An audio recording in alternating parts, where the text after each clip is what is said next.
Hi friends, அஸ்ஸலாமு அலைக்கும் வரஹ்மத்துல்லாஹி வபரகாத்து.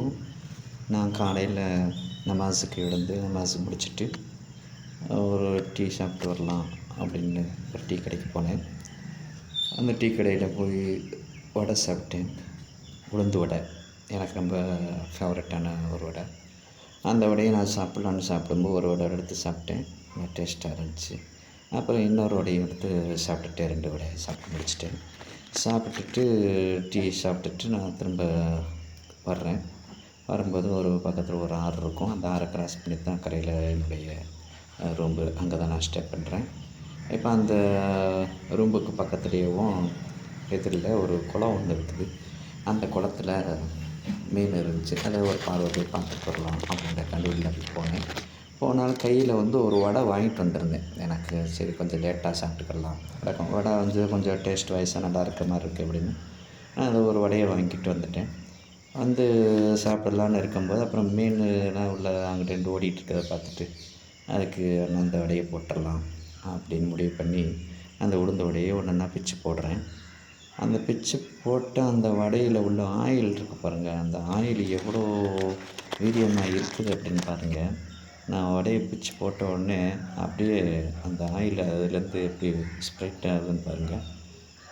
கடுமையாக இருக்குது. அது ஏதோ ஒரு பெரிய பூச்சி மாதிரி ஒரு வித்தியாசமான ஒரு டிசைன்ஸு, ரவுண்டு அண்ட் ஸ்கொயர், இந்த மாதிரி நிறைய டிசைன்ஸில் அது வருது. அது இந்த பாருங்களேன், இதெல்லாம் ஏதோ ஒரு வித்தியாசமான ஒரு பூச்சின மாதிரி ஒரு சூழலுக்கு அந்த ஆயில் அந்தளவுக்கு ஸ்ப்ரெட் ஆகுது. அந்த இதை நான் பார்க்கும்போது பார்த்திங்கன்னா எனக்கே ஷாக்கிங்காக இருந்துச்சு. இதில் இன்னும் எனக்கு ரொம்ப ஷாக்கிங் என்ன அப்படின்னா, பார்த்திங்கன்னா நான் வடையை பிச்சு போட்டிருக்கிறேன் மீன் சாப்பிட்டுட்டுன்னு. அந்த மீன்கள்லாம் அந்த வடைக்கு அருகாமையில் வருது போகுது. ஆனால் அந்த வடையை சாப்பிடலை. எனவே எனக்கு பெரிய ஆச்சரியமே, அந்த வடையில் இருக்கக்கூடிய அந்த ஆயிலுக்காக தான் சாப்பிடலையோ அப்படின்ற மாதிரி ஒரு ஃபீல் எனக்குள்ளே இருந்துச்சு. இருக்கலாம், அந்த வடையினுடைய அந்த ஆயில் எப்படி ஸ்ப்ரெட் ஆகுது அப்படின்னு பார்த்தாலே அவங்களுக்கு தெரியும். இப்போ எத்தனை பீஸுன்னு பிச்சு போட்டிருக்கேன் பாருங்கள், 10க்கும் மேற்பட்ட ஒரு பீஸுகளை பிச்சு போட்டிருக்கிறேன். அதிலேருந்து வரக்கூடிய அந்த ஆயில் அதெல்லாம் பார்த்துட்டு மீனே சாப்பிட்றதுக்கு பயப்படுது. அப்படிங்கும்போது எனக்கு கொஞ்சம் ஒரு சின்ன கணக்கு வந்துருச்சு. நம்ம அதை தானே இப்போ 2 வடை சாப்பிட்டுட்டு முழுங்கிட்டு வந்திருக்கிறோம் அப்படின்ற மாதிரி ஒரு எண்ணம் வந்துச்சு.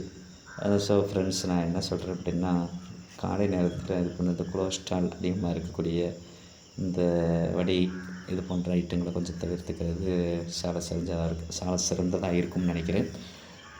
இன்ஷா அல்லாஹ் முடிஞ்ச வரைக்கும் முயற்சி பண்ணுங்கள். ஓகே, தேங்க்ஸ், பாய்.